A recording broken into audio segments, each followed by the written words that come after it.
आज की बात। स्वागत। आप जानते हैं कि आज की बात में इस समय हम लोग तथागत बुद्ध के वचनों के आलोक से जो मार्गदर्शन हमारे जीवन के लिए आता है उसे हम अपने पक्ष में समझने का प्रयास करते हैं। और इसी कड़ी में हम यहाँ आगे बढ़ते हैं। पिछली कड़ी की बात आपको बता दें कि हमने जो सम्यक दृष्टि होती है उस सम्यक दृष्टि को समझने का प्रयास किया।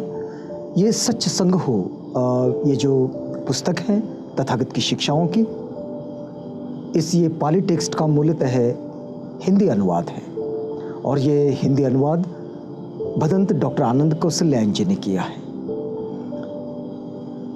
सम्यक दृष्टि में हमने जिस बात को समझने का प्रयास किया कि कैसे प्रतीत्य समुत्पाद को जाने बगैर हम अपने आप को एक बेहतर और श्रेष्ठतर जीवन की ओर नहीं ले जा सकते हैं अगर सम्यक दृष्टि ना हो, जीवन की ओर देखने का हमारा दृष्टिकोण सही ना हो। आइए अब आगे बढ़ते हैं।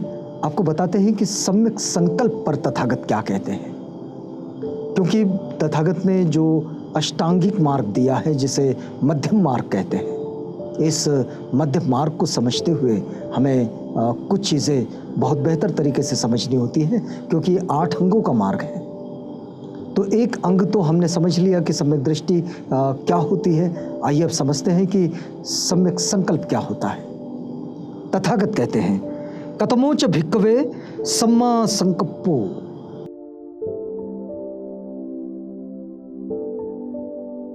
फिर आगे कहते हैं नेक्खमंग संकप्पो, अव्यापाद संकप्पो, अविहिंसा संकप्पो, अयं उच्चति भिक्कवे सम्मा संकप्पो। तथागत कहते हैं सम्यक संकल्प क्या है, आपको क्या बताएं। तो फिर वे कहते हैं कि नैष्क्रम्य संकल्प ये सम्यक संकल्प है। नैष्क्रम्य, हमने अपने आप को किस प्रतिफल की आशा के साथ किसी भी कार्य का हिस्सा बनाना है। हमने अपने जीवन को यापन करते हुए किस तरह की बात को लेकर आगे बढ़ना है। फिर वे कहते हैं अव्यापाद संकल्प, हमने क्या करना है। फिर वे कहते हैं अविहिंसा, ये भी संकल्प, ये सम्यक संकल्प है, हिंसा से विरत रहने का। और फिर वे कहते हैं कि कोई गृहपति या गृहपति पुत्र, कोई सामान्य जन या फिर उनका बच्चा किसी कुल में जन्म ग्रहण करके तथागत का धम्म सुनता है। यदि कोई भी व्यक्ति तथागत का ये जो मार्ग है, इस मार्ग को वो सुनता है, तो वह तथागत का धम्म सुनकर तथागत के प्रति श्रद्धावान हो जाता है। कई बार ऐसा घटित होता है कि कोई शीलवान भिक्षु, कोई शीलवान उपासक, कोई शीलवान धम्म प्रचारक हमें हमारा कल्याण मित्र बनकर धम्म का ज्ञान देता है, नैतिकता सिखाता है, मॉरलिटी सिखाता है, हमें समझाता है कि शीलों का पालन कैसे करें, शीलों का आचरण कैसे करें, अपने जीवन को बेहतर कैसे बनाएं। ये जब वो सिखाता है या फिर स्वयं तथागत के उपदेशों को हमारे सामने रखकर उसका एक ऐसा प्रात्यक्षिक करवाता है कि जिससे जीवन में बदलाव हो जाता है। ये बात जब होती है तो देखिए कि कोई भी व्यक्ति तथागत के वचनों के प्रति श्रद्धावान हो जाता है। बौद्धों की जीवनचर्या में ये बड़ा एक महत्वपूर्ण हिस्सा है कि श्रद्धावान हो जाना। अगर कोई श्रद्धावान न है तो वो तथागत के वचनों को, उनके उपदेश को नहीं समझ पाएगा। अगर सुन भी लेगा तो उसको अपने जीवन भर अपने साथ धर नहीं पाएगा, अपने साथ रख नहीं पाएगा, क्योंकि उसके मन में उसके प्रति श्रद्धा नहीं होगी। तो इसलिए श्रद्धा ये बड़ा ही महत्वपूर्ण अंग होता है इस पूरे जीवन शैली में, बौद्धों की जीवन शैली में। तो देखिए तथागत क्या कहते हैं कि वह तथागत का धर्म सुनकर तथागत के प्रति श्रद्धावान हो जाता है। और उस श्रद्धा से युक्त होने पर वो ये विचार करता है कि गृहस्थ जीवन तो बाधक है। बहुत सारे लोगों के मन में ये प्रश्न आ जाता है कि तथागत जो शिक्षा दे रहे हैं उस शिक्षा में गृहस्थ जीवन जो है वो बाधक है।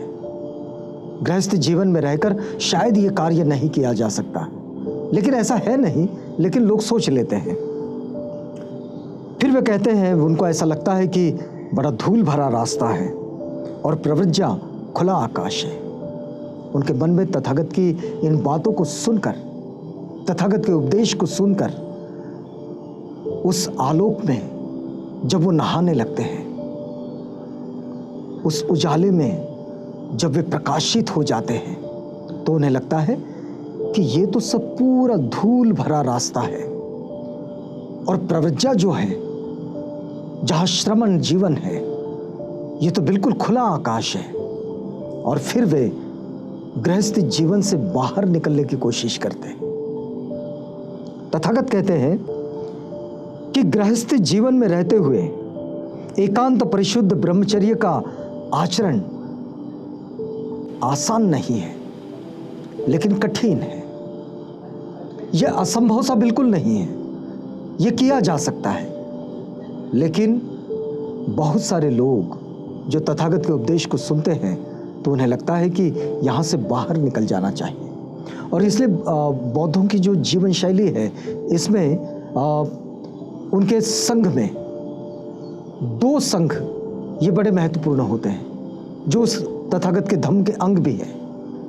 एक भिक्षुणी और भिक्षुओं का जो संघ है वो, और दूसरा उपासिकाएं और उपासकों का संघ है वो।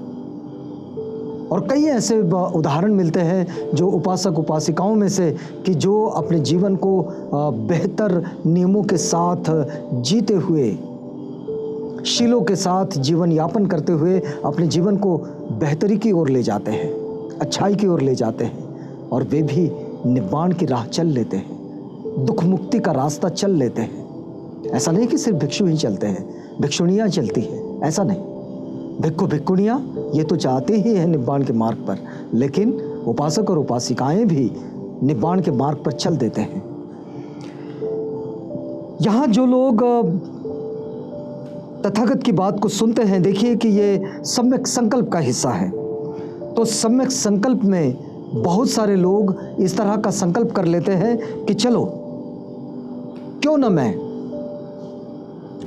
दाढ़ी मूछ मुंडवा कर, काशाय वस्त्र पहनकर घर से बेघर हो जाऊं, प्रव्रजित हो जाऊं, वहाँ आगे चलकर थोड़ी व बहुत संपत्ति छोड़कर, थोड़े व बहुत संपत्तियों को छोड़कर, दाढ़ी मूछ मुंडवा कर, काशाय वस्त्र पहनकर घर से बेघर हो जाता है। और ये भी एक जीवन का ऐसा संकल्प ही है, क्योंकि जीवन की अनित्यता को जब बहुत ठीक तरह से समझ लेते हैं और जब अपनी स्वार्थपूर्ण आकांक्षाओं के अंत की ओर लोग चलने लगते हैं, तो वे श्रमण जीवन की ओर भी बढ़ जाते हैं। लेकिन जो गृहस्थ जीवन में रहते हैं, वो गृहस्थ जीवन में भी एक बेहतर मार्ग को चलते हुए और अपने आप को शीलों में अधिष्ठित रखते हुए एक बेहतर जीवन की ओर वे भी जाते हैं। और ये दोनों, मतलब शीलों का अधिष्ठान प्रज्ञा के साथ, प्रज्ञा शीलों के साथ, और इन दोनों के बीच करुणा, इन तीनों चीज़ों को लेकर, शील, प्रज्ञा और करुणा, इन तीनों चीज़ों को लेकर, इन तीनों व्रतों को लेकर जो कोई अपने जीवन को बेहतरी के रास्ते पर धर लेता है, निश्चित रूप से वो एक अच्छा जीवन तो जीता है, लेकिन इस जीवन को जीने के लिए उसे संकल्प करना होता है, और वास्तव में इसे कहा जाता है सम्यक संकल्प। तो तथागत जिस सम्यक संकल्प की बात करते हैं, वो सम्यक संकल्प ये है कि हम प्रतित्य समुत्पाद को समझें और समझकर एक सम्यक संकल्प कर लें। तो सम्यक संकल्प की इस बात को यहाँ रोकते हैं, क्योंकि अब हमें ये वक्त आगे बढ़ने की इजाज़त नहीं देता। तो इस वादे के साथ रुकते हैं कि अगली कड़ी में आपसे पुनः मुलाकात होगी, और जब मुलाकात होगी तो इसी बात को आगे बढ़ाएंगे। तो अब इजाज़त दीजिएगा।